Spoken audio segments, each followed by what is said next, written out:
কালকে তো কেটেছে, কিন্তু গম কাটাটা শুরু হলো এই যে আপনার যেদিন তার বাড়া বন্দি এটা করে না, বাধাটা করে না, সেদিন থেকে গম কাটা চলছে, প্রতিদিন কাটছে ওরা। তো আমরা কীভাবে চলবো?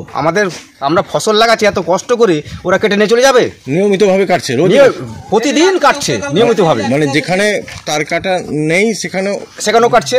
আচ্ছা, এইখানে তার কাটা আছে, আমরা শর্ট করে যেতে পারছি না, ওরা এসে কেটে নিয়ে চলে যাচ্ছে।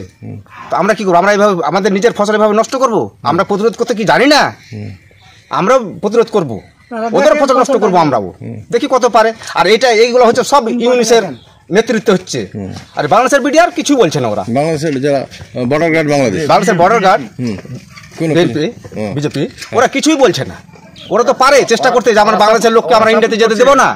যেমন একটা কথা বলি আজকে সংবাদের মাধ্যমে, এই যে তারিকুল কি বলছে, তারিকুল নাকি, যে আমার বাংলাদেশের লোক যায় না। ও কোনোদিন এসছে? আমি ওকে দেখতে চাই, ওই তারিকুলকে বর্ডারে। ওর বাংলাদেশের লোক আসে কি আসে না? তার ভিতরে আমার জমি আছে, গম চাষ করি আমরা।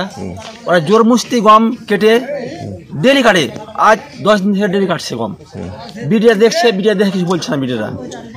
ওরা বিডিআর থাকলে ওরা কেটে জোর করে গম কেটে যায়। মানে বিজিবি, হ্যাঁ বিজিবি মানে বর্ডার গার্ড বাংলাদেশ। ওরা ডেলি কাটে গম, কালকে কেটেছিল, আজকে কেটেছে।